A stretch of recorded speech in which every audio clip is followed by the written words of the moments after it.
Hi, I'm Maron Zarin from Barfoot Thompson in Warkworth, and today I've got with me Mike from Full Power Electrical. Hi Mike. Good morning. How are you? I'm great. How are you? I'm wonderful. It's Wednesday. Mike has come in today just to give us an update on switchboards and what you should look out for. So I guess, Mike, I've got an old switchboard at home and I'm looking to have it replaced. Is there a date on there to tell you when it was installed? Because it looks quite old. Unfortunately, most of the time there's no dates. There's dates around the metering side of things, and you can see when your meter's been upgraded.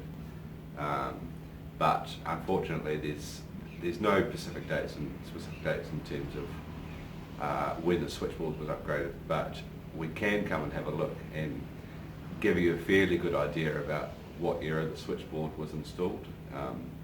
Obviously a lot of them are original with the houses still, which is probably what we want to talk about, especially if your houses are anywhere between sort of 50s and 60s. It's probably time to start looking at upgrading the switchboard. Anything that's sort of 50, 60 years old is going to need bringing into the 21st century, and you know, all of the stuff that we install these days is built around protection for the person and protection for people. So it's no 8-wire.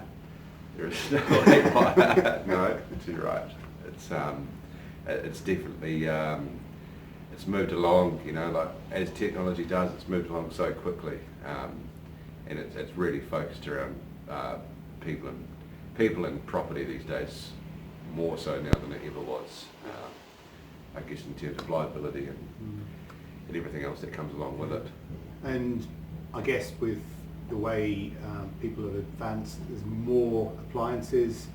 Appliances are taking more power, so I'm quite often having my switchboard pop because it's using up too much power with 3 appliances going at the same time, so perhaps there's something that you can do there as well.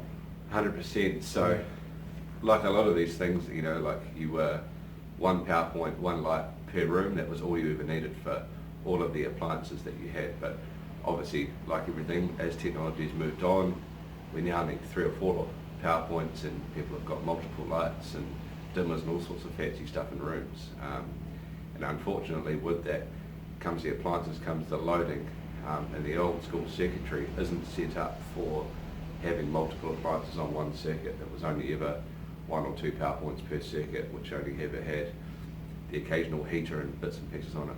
Now you've got air fryers, jugs, chargers, heaters per rooms, you know, multiple things that people are using to make themselves comfortable, and rightly so. But with that, obviously, we need to kind of bring forward and get away, because we don't want to have things like multiple multi-boxes plugged into single power points, because that's just not what they were designed to do, and can be quite dangerous. So it's not a good thing for me to connect one wire to another when I'm doing the lawn mowing? No, not ideally, not ideally. And if you are, you obviously, you know, like bare minimum, you want RCD protection. If you're working with electric appliances outside, water blasters, heads, trimmers, electric mowers, whatever it may be, it'd be essential that you have minimum requirement as an RCD. Okay, that's good to know. And I guess from an availability point of view, because at the moment, you know, we keep hearing that there's a shortage of parts and building material. Yep. Is there a demand for it at the moment? A little bit, but it's one of those things that, fortunately for us, it seems to be hopefully I don't jinx it now, but it seems to be one of those things that is readily available, that we can get hold of. Okay. And install this. We're using the product every day, and it seems to be readily available, and looking for a bit of wood to touch, but no, we should be fine. And I guess if they want a special deal at the moment, because you are doing a special deal, Absolutely. What do they have to do? Give either yourself or the girls in the rental, Taryn or Sam, give them a call, or Marin himself, and he can pass on my details, or you can give me a call, 027 5337 548, or send me an email at info@fullpowerelectrical.nz. Be happy to come out and give you a free analysis and check out your switchboard and happy to quote. And if you're coming through Barfoot, we'll definitely be looking after you as a long-standing customer. Being through Barfoot Barfoot have been a long-standing customer of ours. The points for me in my head is protection for the person and property. Those old switchboards they've done their time, they've done their dash, they're just outdated. I know it seems like a costly expense to do, but it's peace of mind really. You're also protecting yourself for future work. So if you are to install any lights or power sources, spa, whatever it may be, an extra power point in a bathroom or a bedroom or something like that, they all need to be RTD protected, minimum. Yeah. That's a requirement by law for us, and that would sort of see you future-proofed in that aspect. I guess also aesthetically pleasing. Yeah, because they don't look as nasty as they were before. I've got one at home that looks pretty old, and I've covered it in a picture. And you can't tell it's there, but because of the position of it, it needed to be covered.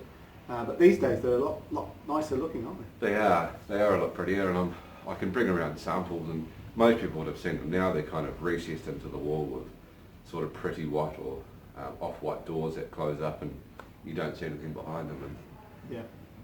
they're all hidden away. A lot easier to hide behind a painting, but don't tell my inspector I said that. Now, Mike is a member of Think Big, and it's a local business interest group. And so if you're looking to do anything with your property, Think Big, check out the website, and Mike will be happy to assist you. Absolutely. Okay. Thank Awesome. you. Cheers. Bye. Have a good day.